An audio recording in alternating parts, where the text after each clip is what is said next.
자녀를 얻기 위해 우리를 연단하시고 우리의 마음 중심을 변화시켜 주시는 아버지 하나님의 사랑을 느끼는 은혜의 시간이 되었으면 합니다. 마음 중심이란 무엇일까요?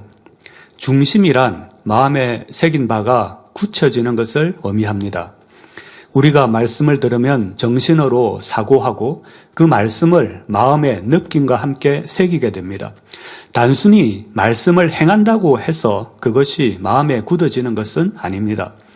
그 행함이 일시적이지 않고 오랜 시간이 지나도 변함이 없으며 어떤 상황에서도 변함없이 진리를 행할 수 있을 때 비로소 마음 중심으로 굳어지는 것입니다. 예레미야 17장 9절에는 만물보다 거짓되고 심히 부패한 것은 마음이라 누가 능히 이를 알리오마는 이라고 말씀하셨습니다. 사람의 마음은 너무나 쉽게 변질되고 부패합니다. 하나님께 소재를 드릴 때 누룩을 넣지 말라고 하셨습니다.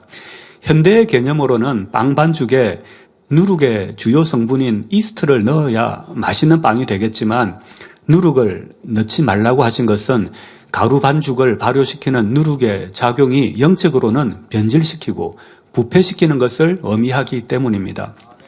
우리 마음에 악이 조금이라도 남아있으면 마치 누룩이 가루 반죽 전체를 부풀게 하듯이 마음 전체를 악으로 변질시킬 수 있기 때문에 소재 반죽에 누룩을 넣지 말라고 말씀하셨지요. 그러니 마음에 조금이라도 악이 남아있다면 오늘은 사랑한다 해도 내일은 미워하고 원망할 수 있고 오늘은 충성한다고 해도 내일은 배신할 수 있는 것이 사람의 마음입니다. 결국 우리가 마음을 지키고 믿음을 지키는 것은 우리가 선하고 변화되었기 때문이 아닙니다. 우리 마음에 계신 성령님께서 내 마음을 지킬 수 있도록 도와주시고 하나님의 계명을 지키며 선과 사랑을 선택하여 행할 수 있도록 은혜를 주시기 때문입니다. 온전한 영의 마음을 이루기 전까지는 사람의 마음은 언제든지 변질될 수 있습니다. 우리의 신앙생활은 하나님의 은혜가 전제되어야 합니다. 아담이 그랬지 않습니까? 하나님의 생기를 받아 악이 없는 생명으로 창조되었지만 사단의 유혹을 받자 아담과 그의 후손들은 금방 마음이 죄악으로 물들어 버렸다는 것을 성경 말씀을 통해 잘 알고 있습니다. 우리는 이 사실을 기억하여 항상 마음과 생각을 살피며 겸손히 하나님의 은혜를 구하는 삶을 살아가야 할 것입니다. 사람이 자기 보기에는 깨끗해 보여도 하나님은 심령을 살피신다 하셨지요. 마치 흙탕물을 오랫동안 두면 흙먼지가 바닥에 가라앉아 물이 깨끗하게 보이지만 실제로는 여전히 흙탕물인 것과 같습니다. 흙탕물을 휘저으면 가라앉았던 흙이 올라와 금방 물이 흐려집니다.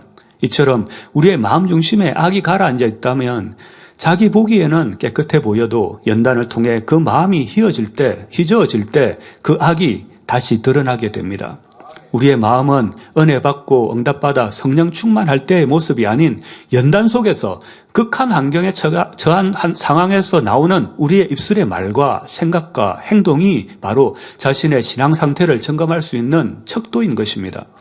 결국 진정으로 주님 닮은 마음을 가지기 위해서는 마음뿐만 아니라 마음 중심이 변화되어야 합니다.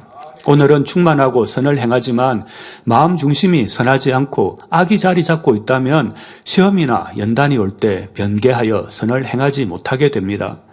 사람의 마음을 밭에 비유할 수 있습니다. 예를 들어 농부가 씨앗을 심고 싹이 나면 햇볕도 막아주고 잘 자랄 수 있게 물도 주고 가꾸어야 합니다. 이렇게 씨앗에서 싹이 돋아 자랐다 해도 가뭄이나 병충해로 인해 말라버리거나 홍수나 태풍에 부러져 버릴 수 있습니다. 이는 시험이 오면 쉽게 넘어질 수 있다는 것을 의미합니다. 그렇지만 이 나무가 옥토에 깊게 뿌리 내려 크고 튼튼하게 자라 있다면 아무리 심한 폭풍우가 몰아쳐도 가뭄이 들더라도 어떤 환경에서도 영향을 받지 않고 매년 풍성한 열매를 맺을 것입니다. 마치 고향집 마당에 있던 큰 감람나무가 매년 어김없이 열매를 주렁주렁 맺어 우리에게 맛있는 감을 제공해 주었듯이 말입니다. 사람의 마음도 마찬가지입니다. 우리는 진리를 마음에 심습니다.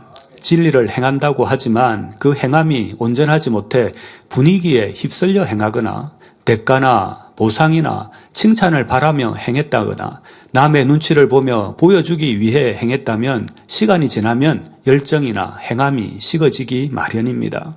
이는 마치 가뭄이나 태풍에 나무가 말라버리거나 부러지는 것과 같습니다. 그러나 말씀이 우리 마음에 깊이 뿌려내려 있으면 어떤 시험이나 어려움 속에서도 변함없이 말씀을 지켜 행할 수 있게 됩니다. 마치 콘크리트가 굳어지듯이 우리 마음이 진리로 단단하게 굳어지는 것입니다. 하나님을 믿고 사랑하며 신뢰함이 어떤 상황에서도 변하지 않는 것이 바로 변함없는 마음 중심입니다. 신앙생활을 하면서 사명을 감당하고 을을 말하며 언행이 곱고 아름다울지 모르지만 여전히 응답을 받지 못하고 어려운 문제 속에 살아가는 분들도 가끔 있는 것을 봅니다.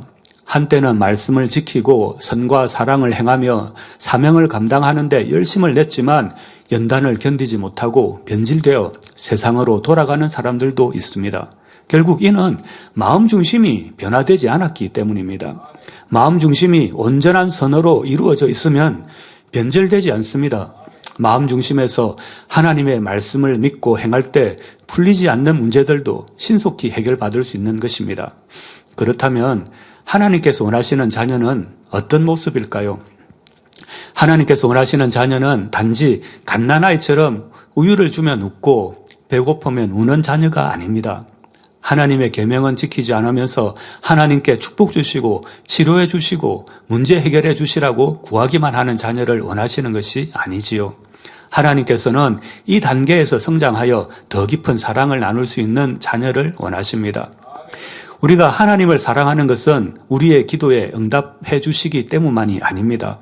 다니엘과 세 친구가 그랬던 것처럼 하나님께서는 주의 이름을 위해 평생 쌓아온 명예, 권세, 심지어 목숨까지 잃을지라도 변함없이 하나님을 사랑하며 감사하며 기뻐하는 참된 마음을 원하십니다.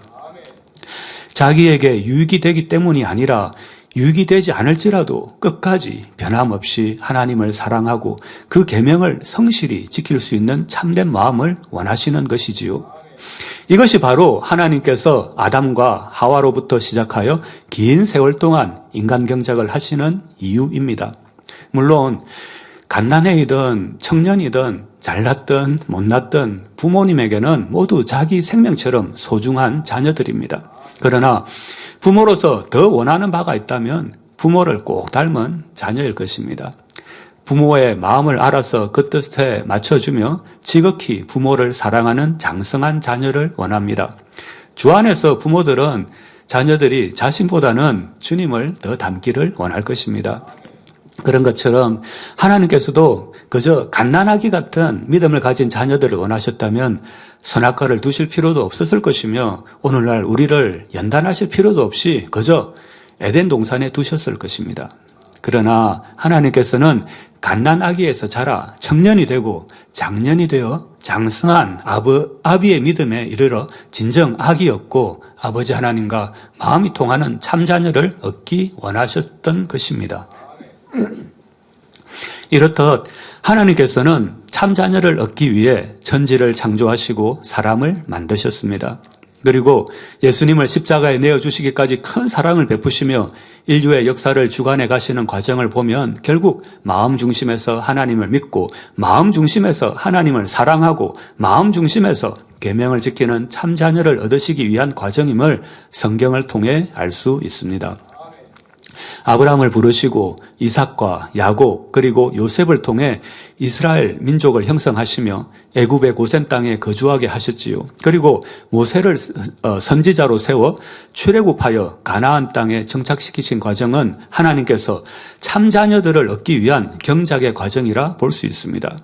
이 과정은 마치 농부가 좋은 품종의 씨앗을 선택해 온실에서 모종을 정성 들여 기른 후 때가 되면 들판에 옮겨 심고 경작하여 마침내 풍성한 열매를 수확하는 것과 비슷합니다.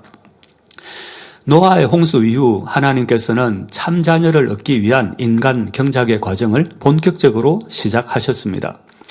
홍수 이후 인구는 다시 증가하였고 많은 사람들 중 하나님께서 눈여겨본 사람이 있었는데 바로 아브라함이었습니다.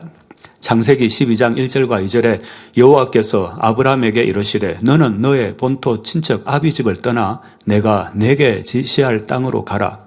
내가 너로 큰 민족을 이루고 내게 복을 주어 내 이름을 장대케 하리니 너는 복의 근원이 될지라 하시며 아브라함을 부르시고 축복 주시겠다 약속하셨습니다. 본토 친척 아비 집을 떠나라는 말씀은 곧 생계를 유지해 오던 직업을 그만두고 모아놓은 재산을 버려두고 고향과 가족 그리고 부모의 집을 떠나라는 말씀입니다. 어떻게 지금까지 쌓아온 삶의 터전을 뒤로 하고 목적지도 모른 채 떠날 수 있겠습니까? 아브라함 시대에는 공동체의 규율을 어기는 사람을 공동체에서 추방시키는 형벌이 있었습니다. 요즘처럼 통신이나 교통이 발달한 것도 아니고 어디서나 식량을 구할 수 있는 것도 아니고 강도나 도적으로부터 보호해 줄 수 있는 치안도 확보되지 않은 시대였습니다. 이런 상황에서 공동체나 집단에서 추방되면 식량과 물과 의복과 안전 등 생존에 필요한 모든 것을 스스로 확보해야 하니 들짐승의 공격을 받거나 식량이 없어 건강을 잃거나 요셉처럼 노예로 팔려갈 수도 있지요. 추방은 사형에 가까운 무서운 형벌이었습니다. 이런 위험한 환경 속에서 어떻게 살아남을 수 있다는 확신 속에서 길을 떠날 수 있을까요? 하나님의 도우심이 없이는 불가능한 일이지요. 그렇기에 자신이 속해 있던 공동체를 떠나 홀로 살아간다는 것은 육신의 생각을 동원하는 사람이라면 결코 순종할 수 없는 일입니다. 그러나 아브라함은 하나님의 지시에 순종하여 이 시험을 거뜬히 통과했습니다. 한 나라의 왕을 택하시거나 권세 있는 사람을 택하셔서 하나님의 백성이 되게 하신 것이 아니라 비교적 평범하다 할 수 있는 아브라함을 택하신 것도 결국 아브라함의 마음 중심이 선하고 순종하는 마음이기 때문입니다. 아브라함이 태어날 당시 노아와 노아의 아들 셈을 비롯한 아브라함의 조부들은 생존해 있었습니다. 이러한 환경 속에서 아브라함은 조상들로부터 하나님과 하나님의 섭리에 대해 배웠고 하나님을 경외하며 하나님에 대한 믿음과 사랑을 가질 수 있었습니다. 이어지는 창세기 12장 6절에는 아브라함이 그 땅을 통과하여 세겜 땅 모래 상수리 나무에 이르니 그때에 가나안 사람이 그 땅에 거하였더라 하신 말씀에서 알 수 있는 것과 같이 아브라함이 목적지를 알지 못한 채 본토를 떠나라는 하나님의 지시에 따라 길을 떠났고 그 여정 중에 가나안 땅에 이르렀습니다. 가나안은 오늘날 이스라엘 땅이며 그 당시 가나안 땅에는 기골이 장대한 토착민들이 살고 있었습니다. 아브라함이 가나안 땅 어느 상수리 나무 아래에 앉아 있을 때 지금 아브라함이 앉아 있는 그곳 지금의 이스라엘 땅을 아브라함의 후손들에게 주시겠다고 약속하신 것입니다. 이후 독자 이삭을 바치는 시험을 통과한 아브라함은 전적으로 하나님을 믿고 신뢰하며 사랑하는 하나님의 참 자녀임이 증명되었습니다. 지금 아브라함이 있는 가나안 땅에 정착하여 아브라함의 자손이 번성하면 좋겠지만 그들의 숫자가 적었기 때문에 주변 민족의 공격이나 이방인과의 혼인을 통한 민족의 혼합으로 인해 이스라엘 민족이 소멸될 우려가 있었습니다. 따라서 이스라엘 백성이 가나안에 안정적으로 정착하고 성장하기 위해서는 보다 안전한 지역이 필요했습니다. 이러한 배경하에 아브라함의 정손자인 요셉은 형제들에 의해 노예로 팔려갔고 또 감옥에 갇히기도 했습니다. 그러나 하나님이 지혜를 주셔서 바로의 꿈을 해석할 수 있게 해주셨고 이집트의 국무총리로 임명되었습니다. 이후 그의 아버지 야곱과 야곱의 가족들은 이집트로 이주하였고 그들은 목축에 적합한 고센 땅에 정착하여 이집트에서 새로운 생활을 시작했습니다. 이 지역은 이스라엘 백성에게 이방 민족의 간섭을 받지 않는 안전한 환경을 제공했습니다. 고센 땅은 마치 식물이 잘 자랄 수 있는 온실과 같은 곳이었습니다. 이때 애굽에 정착한 인원은 70명이었습니다. 그 후 400여 년의 시간이 흘러 이스라엘 백성들의 수는 장정만 해도 60만 명으로 크게 증가하였습니다. 이렇게 이스라엘 인구가 증가하게 되자 하나님은 400년 전 아브라함에게 약속하신 가나안으로 이스라엘 백성을 이주시키기를 원하셨습니다. 출애굽은 이스라엘 백성들이 애굽의 노예 생활에서 벗어나 좋은 땅으로 이주하여 독립된 생활을 하는 것이며 영적으로는 원수 마귀의 종이 되어 죄와 고통 속에서 살아가는 삶에서 해방되어 하나님의 자녀로 새 삶을 살아가는 것을 상징합니다. 따라서 출애굽은 마음 중심에서 하나님을 사랑하는 민족을 만들고 참 자녀를 만드는 과정이었습니다. 출애굽하기 전 하나님께서는 이스라엘 백성들을 영적으로 훈련시키셨습니다. 그 훈련의 과정이 열재앙이었죠. 율법은 출애굽 이후 모세를 통해 주어졌습니다. 출애굽하기 전 애굽에 있을 때는 조상으로부터 구전되어 내려오는 신앙적 지침은 있었겠지만 아직 율법은 없었습니다. 하나님께서는 애굽에 열재앙을 내리실 때는 하나님의 계명을 지키라는 명령이 아닌 고센 땅에 거하라는 지시를 하셨지요. 하나님께서는 나일강의 물이 피로 변해 물고기들이 죽고 강물을 마시지 못하는 피해 재앙, 사람과 가축에게 악성 종기가 생기는 독종의 재앙, 우박과 불이 섞여 내리며 사람과 가축, 식물을 파괴하고 태우는 우박 재앙, 애굽의 모든 식물을 먹어치우는 메뚜기 재앙을 애굽에 내리셨습니다. 그러나 고센 땅에 거주하는 이스라엘 백성들은 이러한 재앙의 피해를 입지 않도록 지켜주셨습니다. 고센 땅에 거주하면 지킴을 받고 그 땅을 벗어나면 지킴을 받지 못하고 재앙을 당하는 것을 보며 이스라엘 백성들은 하나님의 지시에 순종하는 것의 중요성을 깨닫게 되었습니다. 당시 이스라엘 사람들의 입장에서 보면 고센 땅을 벗어난 지역에서는 재앙이 임하는 것을 보며 두려움 가운데 하나님의 지시를 따르기도 했을 것입니다. 여호수아 2장 10절과 11절에는 이는 너희가 애굽에서 나올 때에 여호와께서 너희 앞에서 홍해 물을 마르게 하신 일과 너희가 요단 저편에 있는 아모리 사람의 두 왕 시혼과 옥에게 행한 일 곧 그들을 전멸시킨 일을 우리가 들었음이라. 우리가 듣자 곧 마음이 녹았고 너희의 연고로 사람이 정신을 잃었나니 너희 하나님 여호와는 상천하지의 하나님이시니라 라고 기록되어 있는 것을 보면 이스라엘 백성뿐만 아니라 당시 이방인들도 하나님이 행하신 일들을 듣고 두려워했음을 알 수 있지요. 하나님의 지시를 따르지 않으면 당장 눈앞에 어려움이 닥쳐왔기 때문에 이러한 두려운 상황에서는 하나님의 말씀을 지키는 것이 불순종하는 것보다 더 쉬웠을 것입니다. 그러나 이는 마음 중심이 변화되어 자유의지로 하나님의 말씀을 지킨 것이 아니므로 다시 평온한 상황이 되면 불순종할 여지가 있는 것입니다. 이는 마치 온실 속에서 자라나는 식물과 같습니다.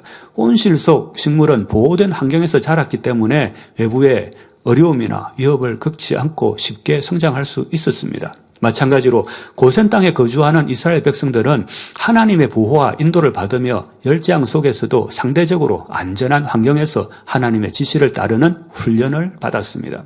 그러나 즉각적인 징계와 보상의 결과로서 두려움 속에서 순종이 이루어졌다면 이것은 진정으로 하나님이 원하시는 순종이 아닐 것입니다. 그렇다면 진정한 순종이란 무엇일까요? 진정한 자유의지에 따른 순종이 이루어져야 하지 않을까요? 고센 땅에서의 경험은 이스라엘 백성들이 하나님 말씀에 순종하는 것을 배우는 초기 단계였고 이후 광야에서 모세를 통해 계명을 주시며 자유의지 가운데 계명을 지키고 현실적으로는 앞길이 보이지 않는 상황에서도 하나님의 약속을 신뢰하며 자유의지 가운데 하나님이 지시하신 바를 따를 수 있도록 마음 중심을 변화시키며 더 깊은 신앙의 성장을 이루어 주시는 과정이었지요.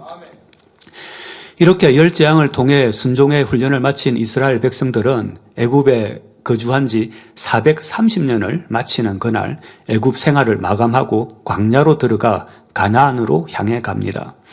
애굽에서 가나안까지의 거리는 직선 거리로 400km 정도입니다. 이는 서울에서 부산까지의 고속도로 거리와 비슷합니다. 실제로 어떤 사람은 서울에서 부산까지 걸어가는데 15박 16일이 걸렸다고 합니다. 천천히 가도 몇 달 안에는 도착할 수 있는 거리이지만 이스라엘 백성들은 출애굽 후 가나안에 도달하기까지 40년이 걸렸습니다. 광야에서 생활하는 동안 이스라엘 백성들은 당장 마실 물이 없고 식량이 부족하며 생활이 불편하니 이런저런 불평들이 나왔습니다. 다시 애굽으로 돌아가자는 말도 나왔지요. 출애굽 후 약 2년 정도 되었을 때 이스라엘 백성들은 지금의 이스라엘과 이집트의 국경 지역이라고 추정되는 가데스 바네아에 도착합니다. 그리고 가나안 땅을 정탐하기 위해 12정탐꾼을 보냈습니다. 이 12정탐꾼의 보고는 이스라엘 백성들의 운명을 결정짓는 중요한 전환점이 되었습니다. 여호수아와 갈렙을 제외한 12정탐꾼은 부정적인 보고를 했지요. 민수기 13장 32절과 33절에는 10정탐꾼의 고백이 이렇게 기록되어 있습니다. 이스라엘 자손 앞에서 그 탐지한 땅을 악평하여 가로되 우리가 두루 다니며 탐지한 땅은 그 거민을 삼키는 땅이요 거기서 본 모든 백성은 신장이 장대한 자들이며 거기서 또 네피림 후손 아낙 자손 대장부들을 보았나니 우리는 스스로 보기에도 메뚜기 같으니 그들의 보기에도 그와 같았을 것이니라 했지요. 반대로 여호수아와 갈렙은 민수기 14장 8절과 9절에 여호와께서 우리를 기뻐하시면 우리를 그 땅으로 인도하여 들이시고 그 땅을 우리에게 주시리라. 이는 과연 젖과 꿀이 흐르는 땅이니라. 오직 여호와를 거역하지 말라. 또 그 땅 백성을 두려워하지 말라. 그들은 우리의 밥이라. 그들의 보호자는 그들에게서 떠났고 여호와는 우리와 함께 하시느니라. 그들을 두려워 말라며 하나님의 약속을 믿고 긍정적인 보고를 했습니다. 이스라엘 백성들은 여호수아와 갈렙의 믿음의 고백보다는 10정탐꾼의 말을 더 신뢰하여 하나님과 모세를 원망합니다. 이처럼 열재앙을 경험했고 홍해가 갈라지고 만나와 메추라기를 먹고 불기둥, 구름기둥으로 인도하시는 하나님의 능력을 체험했음에도 불구하고 현실을 바라본 이스라엘 백성들은 하나님의 약속을 신뢰하지 못하고 두려워하며 불평했습니다. 이렇게 하나님을 신뢰하지 못하는 이스라엘 백성들에게 하나님은 말씀하셨습니다. 민수기 14장 27절에서 30절에 나를 원망하는 이 악한 회중을 내가 어느 때까지 참으랴. 이스라엘 자손이 나를 향하여 원망하는 바 그 원망하는 말을 내가 들었노라. 그들에게 이르기를 여호와의 말씀에 나의 삶을 가리켜 맹세하노라. 너희 말이 내 귀에 들린 대로 내가 너희에게 행하리니 너희 시체가 이 광야에 엎드러질 것이라. 너희 20세 이상으로 계수함을 받은 자 곧 나를 원망한 자의 전부가 여분네의 아들 갈렙과 눈의 아들 여호수아 외에는 내가 맹세하여 너희로 거하게 하리라 한 땅에 결단코 들어가지 못하리라 하신 말씀과 같이 이스라엘 백성은 가나안 땅을 정탐한 후 38년을 더 광야에서 생활해야 했고 20세 이상의 성인들은 광야에 들어가지 못하리라 말씀하신 대로 출애굽 1세대는 가나안 땅에 들어가지 못하고 광야에서 죽음을 맞이하게 되었습니다. 그러나 믿음의 고백을 한 여호수아와 갈렙은 출애굽 1세대 중 유일하게 가나안 땅에 들어갈 수 있게 되었습니다. 여호수아와 갈렙은 어떤 마음을 가졌기에 광야에서의 연단을 통과할 수 있었을까요?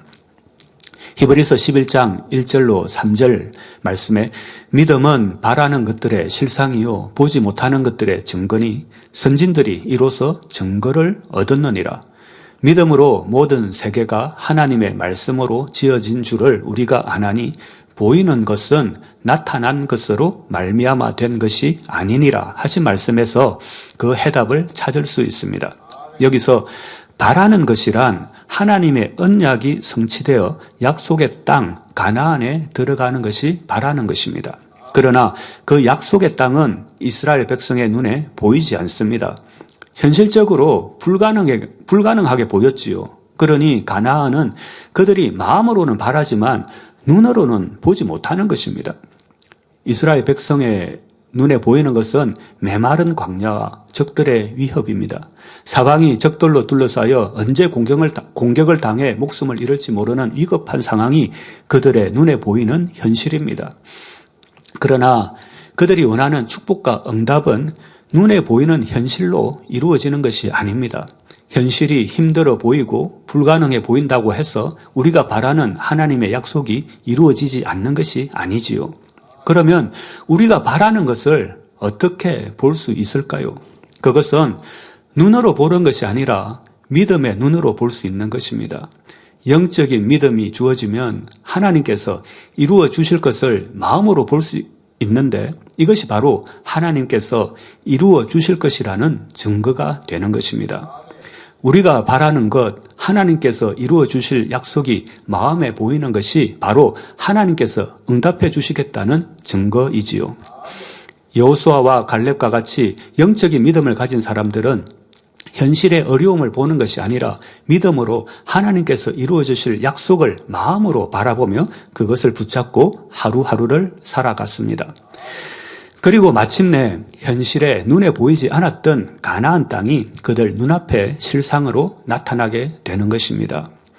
이스라엘 백성들이 광야에서 연단을 통과할 수 있었던 것은 바로 이 믿음 덕분이었습니다. 예레미야 애가 3장 21절에 중심에 회상한 즉 오히려 소망이 있다고 하신 말씀처럼 현실의 고난과 어려움 속에서도 하나님의 약속을 신뢰하며 그 약속이 성취될 것을 믿고 인내하며 나아갔습니다. 현실을 보고 좌절하고 포기하는 것이 아니라 눈에 보이지 않는 약속의 땅을 믿음의 눈으로 마음 중심으로 바라보며 40년 긴 시간 동안 희망을 잃지 않고 끝까지 하나님의 지시를 따랐기에 가나안이 실상으로 나타났지요. 아브라함도 마찬가지입니다. 아브라함은 하나님께서 주실 약속을 영적인 믿음으로 마음 중심에서 보았고 그것이 증거가 되어 하나님의 말씀에 순종하는 믿음의 행함을 보였습니다. 마침내 그는 하나님이 주시는 응답을 받을 수 있었습니다. 아브라함이 75세에 하나님으로부터 약속을 받았고 100세에 이삭을 낳았으며 175세까지 살았습니다.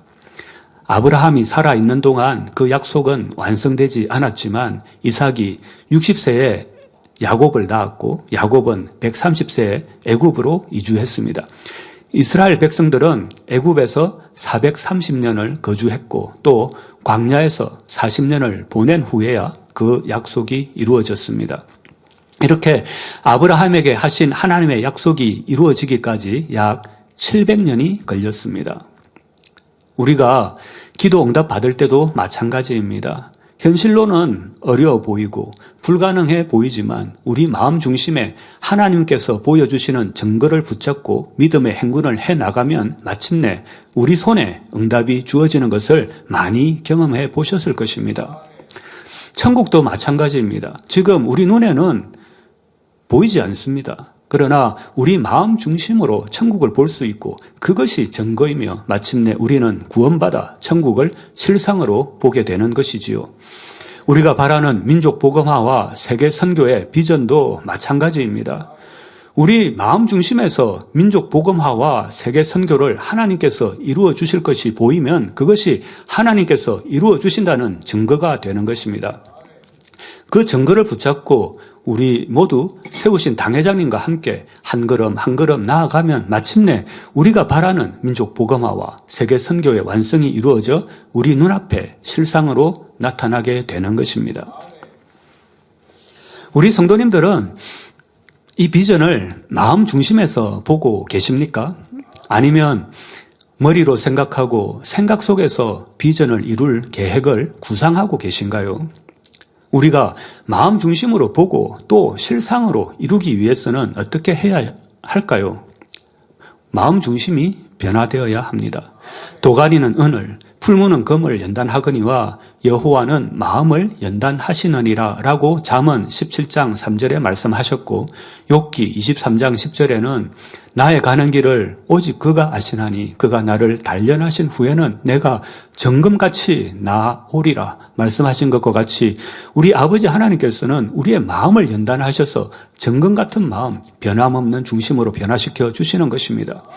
우리가 어려운 현실에 처해 있는 것 같지만 믿음의 눈으로 바라보고 달려나갈 때 우리 마음을 연단하시며 믿음을 더욱 굳건히 만들어 주시는 것이지요. 우리가 연단을 받을 때 연단의 세기, 즉 강도는 사람마다 그리고 연단하시는 이유에 따라 다릅니다. 욥은 하루아침에 가족과 전 재산을 잃는 풀같이 강한 연단을 받았습니다. 이런 연단을 견딜 수 있는 사람은 많지 않을 것입니다. 반면 작은 질병이나 물질적 어려움 등의 형태로 다가오는 연단도 있습니다. 열재앙을 보면 피로 변하는 재앙, 영적으로는 일상생활에서 불편함을 겪는 일부터 모든 재산과 건강을 잃고 마침내 목숨을 잃는 재앙까지 연단의 세기가 다르지요. 또한 연단의 기간도 각기 다릅니다. 다윗 왕의 경우 원역이 발생했을 때는 며칠 만에 끝날 수 있었습니다. 그러나 적에게 쫓길 때는 몇 년이 걸리기도 했습니다. 이처럼 연단의 세기는 다를 수 있으며 연단의 기간도 각기 다름을 알 수 있습니다. 우리가 연단을 받는 시간이 길어지고 있을 때 그것이 단순히 시간이 지나면 끝날 것이라 착각해서는 안 됩니다. 연단은 빨리 끝낼 수 있으면 끝내는 것이 더 좋겠지요. 만약 내가 하나님의 말씀에 불순종하고 말씀으로 자신을 발견하지 못하여 시험이 길어지고 있는데 그것을 깨닫지 못하고 단지 시간이 지나면 아니면 연단의 시간만 채우면 괜찮아질 것이라 생각하면 안 됩니다. 죄로 인해 받는 시험인지 축복 주시고 변화시키기 위한 연단인지 잘 구분해야 합니다. 하나님 말씀에 순종하고 감사함으로 연단의 시간을 단축시킬 수 있습니다. 치료받기 위해 기도할 때 같은 질병을 놓고 기도해도 어떤 이는 회개하고 일순간에 치료받기도 하고 어떤 이는 오랜 시간이 지난 후에 치료받는 경우가 있습니다. 왜 이런 차이가 있을까요? 긴 시간이 지난 후에 치료받는 경우는 그 마음에 변개함이 있기 때문에 하나님께서 치료받은 후에도 하나님의 말씀을 지킬 수 있는 중심이 될 때까지 연단을 허락해 주시는 은혜의 시간이지요. 따라서 연단의 시간 동안 우리는 자신을 돌아보고 하나님의 말씀에 순종하며 마음 중심을 변화시켜야 합니다. 우리를 변화시키기 위해 때로는 불같이 강한 연단이 있고 또 광야에서 이스라엘 백성이 받았던 긴 시간의 연단이 있습니다.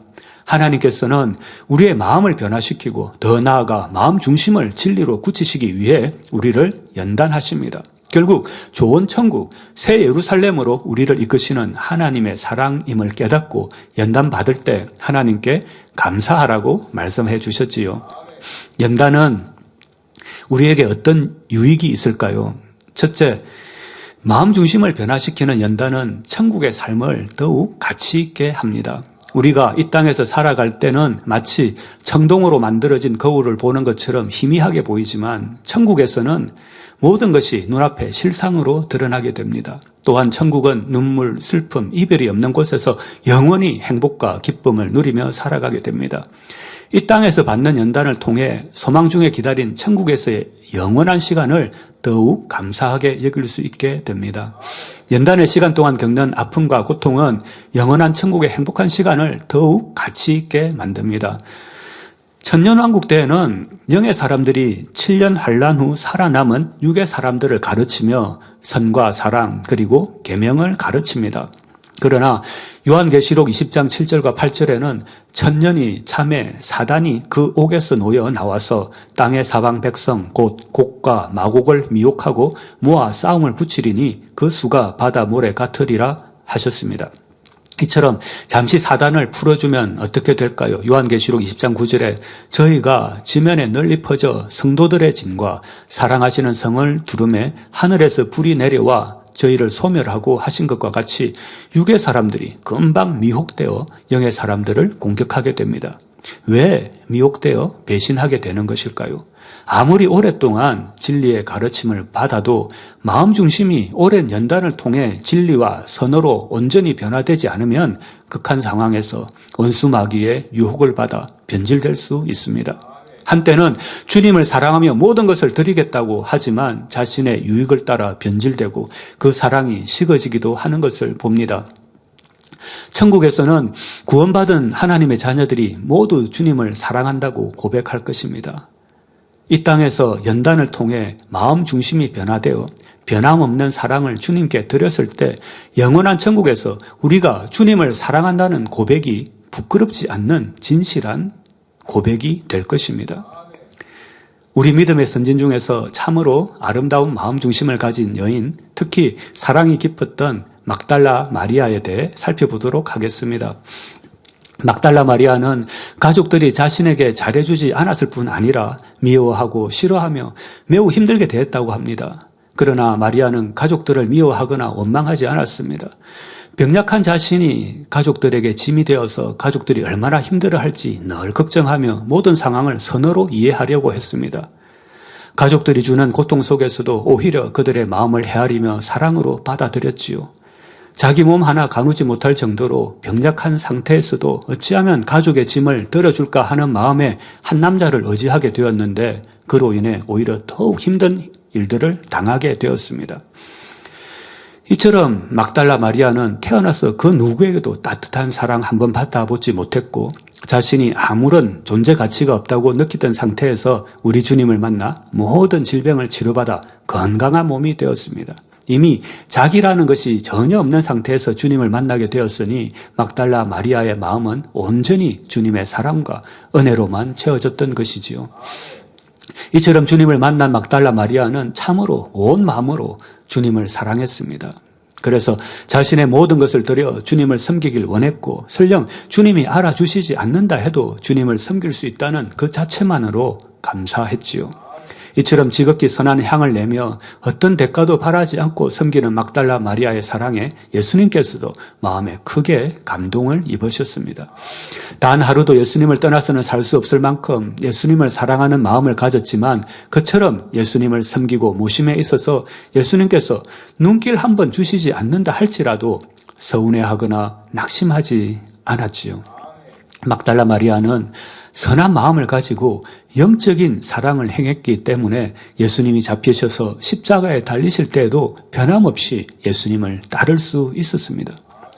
예수님께서 많은 권능을 베푸시며 사람들에게 사랑받고 존경받을 때만이 아니라 세상 근적자들에 의해 처참한 형벌을 받을 때에도 막달라 마리아의 마음은 편함이 없었습니다. 제자들은 대부분 두려워 도망갔지만 막달라 마리아는 두려움을 이겨내는 영적인 사랑이 가득했기 때문입니다. 막달라 마리아가 주님께 받은 사랑과 우리가 주님께 받고 있는 사랑을 비교하면 어떨까요? 우리가 받은 사랑이 막달라 마리아가 받은 사랑보다 결코 적다고 할 수 없을 것입니다. 막달라 마리아는 주님의 부활을 처음 목격한 사람이 되었으며 주님 부활하신 소식을 전하는 사명을 받아 충성되이 감당하였지요. 이렇게 막달라 마리아는 지극히 선한 마음으로 주님이 이 땅에 계실 때뿐 아니라 부활하셔서 하늘로 올리우신 이후에도 변함없이 사명을 감당하며 주님을 사랑하고 섬겼기에 천국에서 그처럼 영화로운 자리에 이를 수 있었습니다. 막달라 마리아는 주님을 사랑하는 마음이 날로 더 뜨거워져 갔습니다. 우리도 처음 주님을 만났을 때의 첫사랑의 뜨거움이 날로 더해져야 하지요. 연단을 통해 우리의 마음 중심이 악이 없는 선한 마음, 참 마음으로 변하면 천국에서 주님을 사랑한다는 우리의 고백이 진실한 고백이 될 것입니다. 연단은 또 우리에게 어떤 유익을 줄까요? 둘째, 연단을 통해 우리 마음 중심을 변화시키십니다. 신명기 8장 2절에 내 하나님 여호와께서 이 40년 동안에 너로 광야의 길을 걷게 하신 것을 기억하라. 이는 너를 낮추시며 너를 시험하사 내 마음이 어떠한지 그 명령을 지키는지 아니 지키는지 알려 하심이라 하신 말씀과 같이 연단의 시간 동안 우리 마음 중심이 진리로 순종하는 마음으로 굳어지는 것입니다. 애굽의 고센 땅에서는 하나님의 지시에 의해 두려움 속에서 복종했다면 이제 광야에서의 40년 동안은 하나님의 섭리를 믿으며 자유의지로 하나님의 말씀에 순종해야 했습니다. 고센 땅을 온실이라고 한다면 광야는 폭풍이 몰아치는 들판과 같습니다. 그 속에서 넘어지지 않고 성장해야 했지요. 하지만 모든 사람이 변화되어 연단을 통과한 것은 아니었습니다. 마음 중심이 변화되지 못한 사람들은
동안 카타콤에서 숨어 지내면서도 변함없는 중심으로 주님을 향한 믿음과 사랑을 지켰습니다.